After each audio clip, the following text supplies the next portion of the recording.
Hello student, देखिए आज मैं फिर से आप लोग के सामने एक नया लेक्चर लेकर आ गया। ये रामानुजन सीरीज का आपका जो क्लास 11th वाले बच्चों के लिए चल रहा है, मैं उसमें लिमिट का चैप्टर करा रहा था। लिमिट को बहुत ही अच्छे ढंग से पूरे concept with example with solution एक एक चीज करके हम कराए हैं। जाके आप लिमिट के चैप्टर को बहुत ढंग से पढ़िए, इसके बाद डेरिवेटिव को समझिए। देखिए डेरिवेटिव यहाँ पे समझने के लिए आप लोग को डेरिवेटिव को ही हम डिफरेंशिएशन भी बोलते हैं। यहीं पे डिफरेंशिएशन भी इसको बोला जाता है। थोड़ा सा ध्यान से समझिएगा। देखिए जो हम 13.2 का इंट्रोडक्शन पार्ट आज हम लेकर आए हैं आप लोग के सामने। यहाँ पे देखिए, सपोज कीजिए कि कोई कर्व है, कोई भी आपने एक कर्व खींचिए, ठीक है।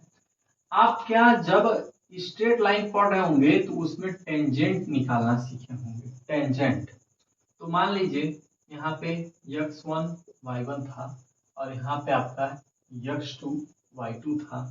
तो जब इसका आप स्लोप निकाल रहे होगे, क्या निकाल रहे होगे? Slope of tangent. Slope of tangent, slope यहाँ पे आपका क्या हो जाता था? Slope of tangent. यदि आप स्लोप ऑफ टेंजेंट निकाल रहे होंगे तो यम इक्वल टू क्या आता था? y2 minus Y one by x2 minus x1। बताइए, यही होता था। क्लियर है? क्या क्लियर है? यही होता है। जानते हैं इसी को बोलते हैं, इसका मतलब होता है, इसी को हम dy बाई dx लिखते हैं। dy का सेंस क्या है कि जो उसमें dy का मतलब क्या होता है कि उसमें जो चेंज हो रहा है, क्या हो रहा है? चेंज हो रहा है।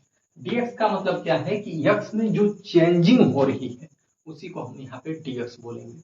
या इसी को हम बोलते हैं, इसी को हम बोलते हैं y डैश। हम dy किसे बोलेंगे? Change of value of y।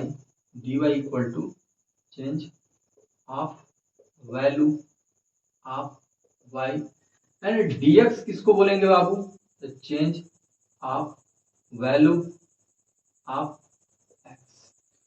देखिए हमने क्या बोला कि दोनों में एक चेंजिंग होनी चाहिए। स्लोप स्लोप हम लोग कैसे निकालते थे कि कोई दो ठो पॉइंट था, उसका हम स्लोप निकालना जानते थे। वहां से हम स्लोप से लेते थे कि m equal to Y two minus Y one by M two minus X two minus X one. यहाँ पे इसी को हम बोलते हैं dy बाई डी एक्स। और देखिए y dy का मतलब होता है कि change of value of y। y में कितना चेंजिंग हो रहा है, और change of value of x। x में क्या चेंजिंग हो रहा है? yes। यदि हम dy बाई डी एक्स की बातें करें तो इसका मतलब होता है कि derivative of y with respect to x। Derivative of y with respect to x। यहाँ पे देखिए dy बाई डी एक्स का मतलब होता है कि derivative of y with respect to x।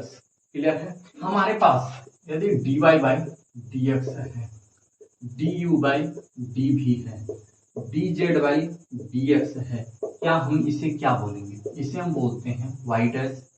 इसे हम क्या बोलते हैं? y dash. इसे बोलते हैं u डैश। इसे बोलते हैं z डैश।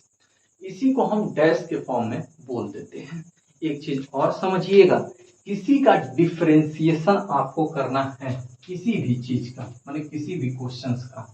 यदि आपके पास जो फंक्शन दिया है, जो भी फंक्शन दिया है, कुछ फंक्शन को लेते हैं और वहां से एक कॉन्सेप्ट को समझने की कोशिश करते हैं। यदि मान लीजिए कि हमारे पास 2x का स्क्वायर है प्लस 4 है। छोटा सा पहले एक क्वेश्चन लेते हैं, तब वहां से और क्लियर होगा। जैसे ये एफ एक्स इक्वल टू दिया है 3x का क्यूब।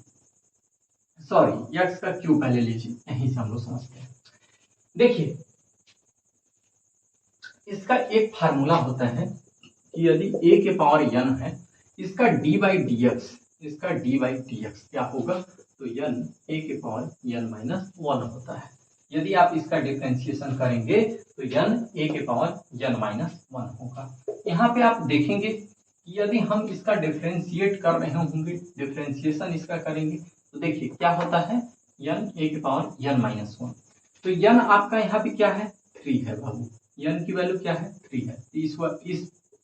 इसमें रखो, क्या होगा? 3 a n माइनस वन यानी 3 माइनस वन। बोलिए 3 a square, sorry x square, 3 x square. अब ये जब आपका इसका डिफरेंशिएशन का फॉर्म में जा रहा है तो ये एफ डैश एक्स बन जाएगा। ये क्या बन जाएगा? एफ डैश एक्स बन जाएगा। क्लियर है? बताइए। अब फिर देखिए एक क्वेश्चन और यहाँ पे हम लेते हैं और इसको नोट डाउन करते हैं। जैसे सपोज कीजिए कि आपका तीसरा क्वेश्चन है, जैसे एफ एक्स इक्वल टू दिया है एक्स के पावर 5, ठीक है। यदि हम इसे सॉल्व कर रहे होंगे तो यदि इसका एफ डैश एक्स निकालिएगा तो देखिए फिर से एक क्या होगा, ये सेम यहाँ पे लिख लेते हैं और एक यहाँ से क्या हो जाता है, घट जाता है। तो इसका डिफरेंशिएशन क्या आ जा रहा है आपका, ये आ जा रहा है। थोड़ा सा हम बड़ा में चलते हैं, थोड़ा सा बड़ा लेते हैं, एक क्वेश्चन और समझते हैं। जैसे मान लीजिए कि एक दिया है कि एफ एक्स इक्वल टू, मान लीजिए दिया है 3 एक्स के पावर 5 प्लस 4 एक्स के पावर 5 प्लस 4।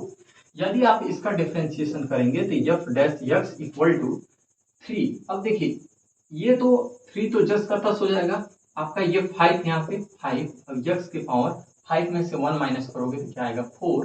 और देखो 4 एक कांस्टेंट टर्म है तो कांस्टेंट हमेशा 0 हो जाता है, कांस्टेंट हमेशा क्या हो जाता है, 0 हो जाता है।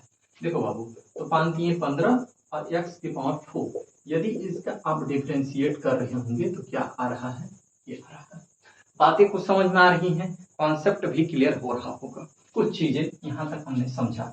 एक क्वेश्चन और लेते हैं फिर आगे बढ़ते हैं।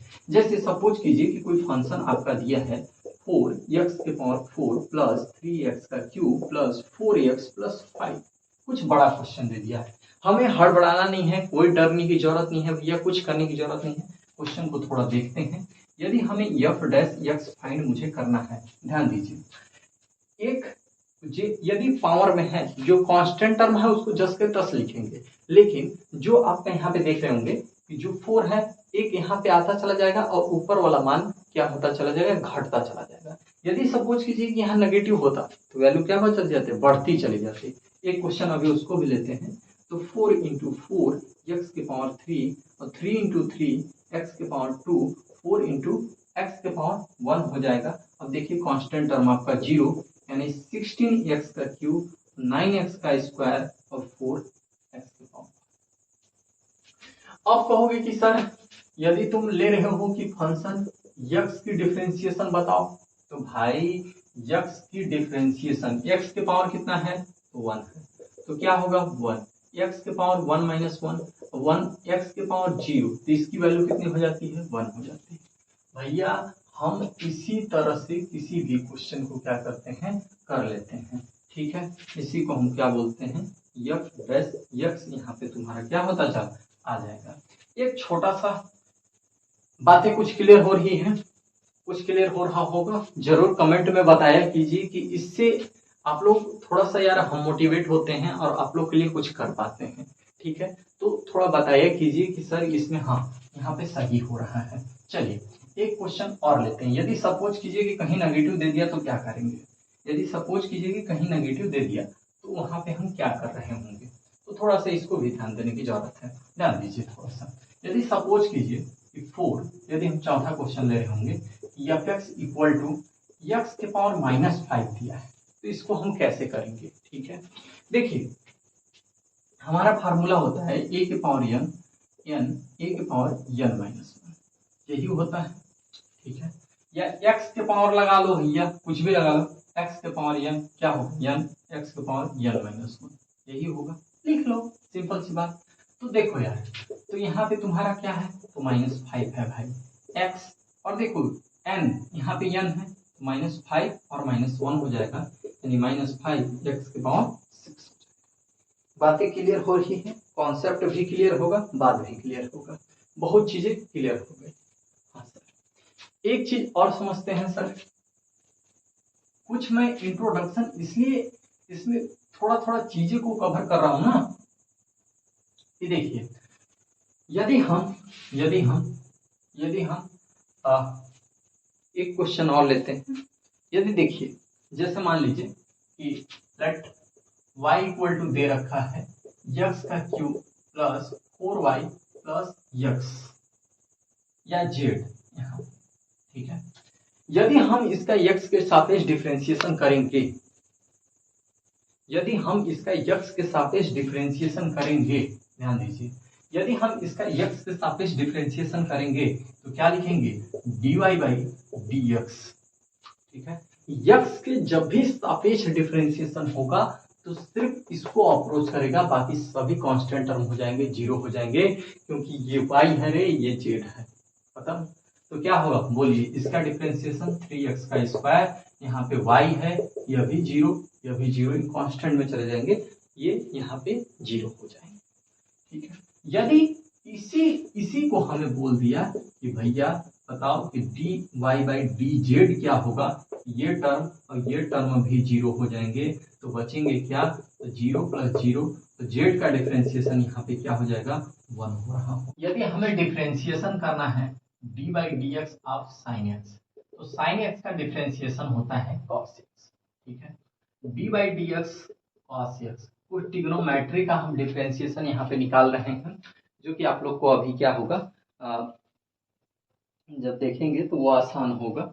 ठीक है, सॉल्व करते समय ये सब तो आपको याद हो जाएगा। ठीक है, सॉल्व करते करते आपको याद भी हो जाएंगी काफी चीजें। देखिए, एक कॉन्सेप्ट यहाँ पे हम समझा दे रहे हैं कि कभी आपके क्वेश्चन में जैसे CO से कॉस स्टार्ट होता है, कॉट स्टार्ट होता है, और यहाँ पे कॉसेक स्टार्ट होता है, इसके फार्मूले में आपके हमेशा माइनस आ जाते हैं, बाहर की क्या आ जाते हैं, माइनस आ जाते हैं।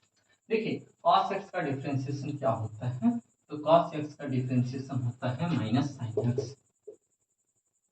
ठीक है, अब देखिए dy by dx tan x, तो tan का होता है plus sec square x, dy by dx cot x, और cot x का होता है माइनस cosec स्क्वायर। क्लियर हो पा रहा है? हाँ, अब देखिए जैसे अब यहाँ पे dy by dx sec x, और सेक x का डिफरेंशिएशन होता है sec x into tan X. अब यहाँ पे एक चीज और देखिए, कॉसेक x का डिफरेंशिएशन क्या होता है सर, तो minus cosec x into cot x।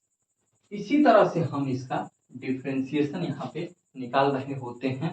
ठीक है, चलिए अब एक चीज और समझिएगा बाबू, एक चीज और समझिएगा बाबू,